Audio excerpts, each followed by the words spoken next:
मैं अनिल सिन्हा जी के पास आऊंगा, फिर मैं अरुण कुमार शर्मा जी के पास आऊंगा। बहुत बहुत धन्यवाद आपका। शुक्रिया। अनिल सिन्हा जी, हम इस फासिज्म से बाहर नहीं निकल पाएंगे। हमने साबित कर दिया है कि चंद लोगों को छोड़ के हम भेड़ बकरियां हैं, और हमको ऊपर वाला जहां हाकेगा हम चले जाएंगे। अब कोई ये भी नहीं कह सकता कि हम अनपढ़ हैं, गवार हैं, मूर्ख हैं। एक पुरानी कहावत थी, जब 9/11 हुआ था तब कहा जाता था उससे पहले कि मुस्लिम इसलिए आतंकवादी बन जाते हैं क्योंकि वो अनपढ़ होते हैं, पढ़े लिखे नहीं होते, उन्हें समझ नहीं होती, तो आतंक के घेरे में आ जाते हैं। लेकिन जब 9/11 हुआ और पता लगा कि पायलट्स ही आतंकवादी बन गए हैं, तो उस टाइम बड़ा चौंकना स्वाभाविक है। अब वही बात हमारे हिंदुओं के ऊपर लागू हो रही है। हम ना केवल यहां से आगे बढ़े हैं, बल्कि आपको जानकर आश्चर्य होगा कि मेरा आज का एक एपिसोड रिकॉर्ड हुआ है जो कल सुबह आपके सामने आएगा। भारत की दुबई के अंदर अबू धाबी में जो कॉन्सुलेट है, एम्बेसी है, गणतंत्र दिवस के समारोह में किसे आमंत्रित किया है?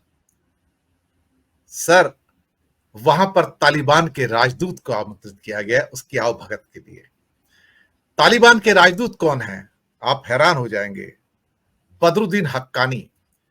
बदरुद्दीन हक्कानी किसके बेटे हैं? जलालुद्दीन हक्कानी के। जलालुद्दीन हक्कानी के भाई कौन हैं? जो इस समय दूसरे हक्कानी हैं, home minister sir, Sirajuddin Haqqani, Taliban regime के। ये तीनों मिले हुए, ये वही हक्कानी है जिन्होंने 2008 में काबुल में हमारी एम्बेसी को बॉम्ब किया था सर, जलाकर राख कर दिया था। ये आतंकवादी हैं।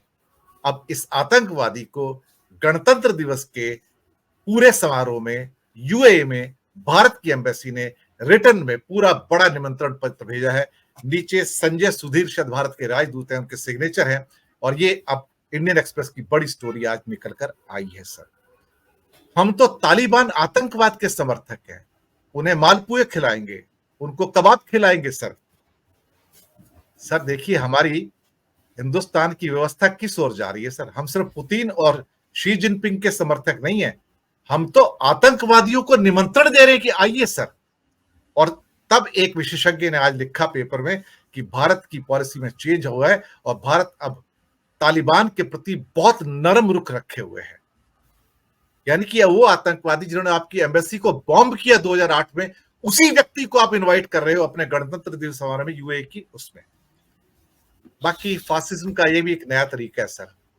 मैं अनिल सिन्हा जी, ये सूचना थी, मैंने आप तक पहुंचाई। कल इसके ऊपर पूरा एपिसोड आएगा, लोग देखेंगे। अनिल सिन्हा जी, देखिए, ये जो रीजन आपने सही, मतलब बहुत कम लोग सीधे इसको फासिस्ट कहना चाहते हैं। उनको डर लगता है कि इस रेजिम को फासिस्ट कहने का अर्थ क्या होगा और कैसे उस पर लोग टूट पड़ेंगे। उनका बहुत मुसोलिनी और दोनों में देखे, एक तो है कि हिटलर ने सीधे सीधे चर्च का साथ नहीं लिया था। चर्च को का साथ लेकिन मिला उसको। उसका कुछ प्रोटेस्ट को छोड़ दे, इंडिविजुअल जो थे फादर्स वगैरह, वो लोग इनके उसका मतलब मुहिम के एंटी ज्यूज वाला जो था उसके खिलाफ काम किया।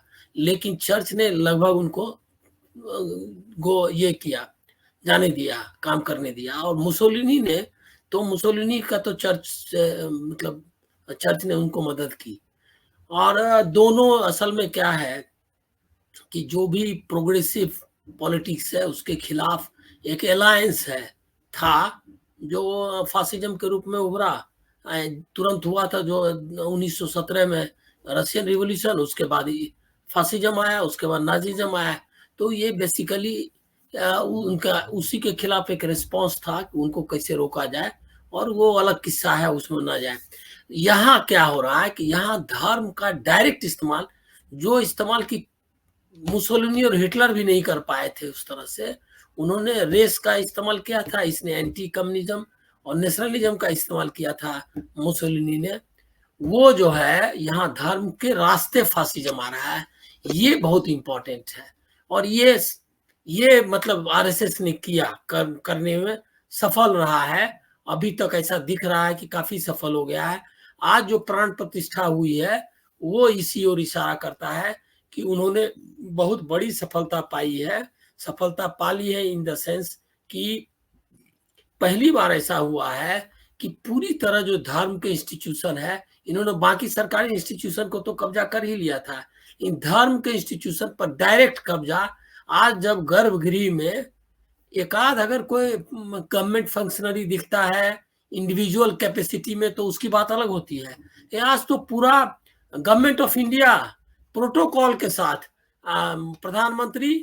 प्रधानमंत्री का जब ऑफिशियल प्रोग्राम होता है स्टेट में, तो मुख्यमंत्री और राज्यपाल आते हैं, तो वो दोनों उपस्थित हैं। तो ये गवर्नमेंट मैनेज्ड पूरा डीडी उसको ब्रॉडकास्ट कर रहा है। तो गवर्नमेंट ने मतलब हाईजेक किया पूरे प्रोग्राम को, गवर्नमेंट प्रोग्राम हो गया, प्राण प्रतिष्ठा हुई, जो संविधान के विपरीत भी है, लोकतंत्र की धारणा के भी विपरीत है।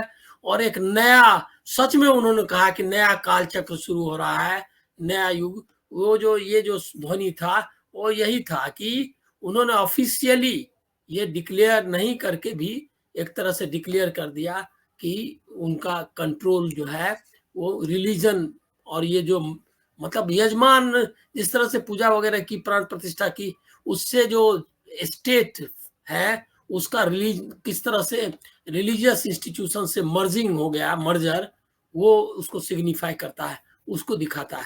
तो एक तो ये बात मैं कहूंगा। दूसरा, मोहन भागवत किस कैपेसिटी में थे? वो संगठन जिस संगठन का रजिस्ट्रेशन भी नहीं है, कोई हिसाब नहीं देता है, अपने को पॉलिटिकल ऑर्गेनाइजेशन भी नहीं कहता है, रिलीजियस भी नहीं है, वो अपने को सांस्कृतिक संगठन कहता है, वो वहां बराबर में बैठे हुए थे प्रधानमंत्री के।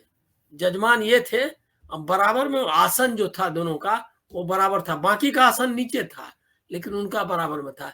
ये भी सिग्निफाई करता है, ये भी यही दर्शाता है कि आरएसएस के नेतृत्व में स्टेट मतलब सरकार और धर्म दोनों मर्ज कर गया। तो अब फासिज्म में क्या है, उधर रिलीजन के जरिए आया था और अब इसके जरिए। और तीसरी घटना को भी इसी में जोड़ लीजिए, ये जो सिंबॉलिक मतलब जो डिस्प्ले है वो देख लीजिए कि जब शंकर देव के ये में जन्म स्थान में वहाँ मंदिर या जो भी स्थल है उसमें जब वो जा रहे थे तो राहुल गांधी को रोक दिया, जाने से मना कर दिया, कहा कि कंपटीशन इससे होगा प्राण प्रतिष्ठा का, ऐसा कोई मैसेज मैं नहीं देना चाहता मुख्यमंत्री ने। क्या है इसका मतलब कि डाइवर्सिटी जो है इंडियन रिलीजन का, जो भारत हिंदू धर्म का, उसको ये खत्म करके एक धर्म, एक राष्ट्र, एक भाषा, एक ये वाला जो थ्योरी है हिंदी हिंदू हिंदुस्तान वाला, वो उन्होंने बकायदा डिक्लेयर कर दिया बिना डिक्लेयर किए हुए।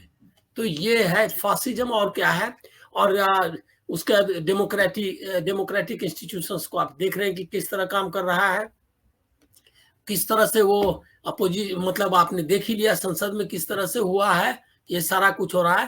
तो फासिज्म अब दरवाजे पर नहीं है, अंदर घुस गया है। जगह जगह जो कुछ आपको दिख रहे हैं कुछ चेहरे जो इसके खिलाफ लड़ते हुए, अब युद्ध जो है अब सीधे सीधे जो भारत का जो भारतीय जो हमने आइडिया ऑफ इंडिया बनाया था और जो राष्ट्र बना रहे थे, अब उसके भीतर में घुस के वो युद्ध कर रहे हैं, अब वो बाहर नहीं है। यही मैं कहूँगा अभी।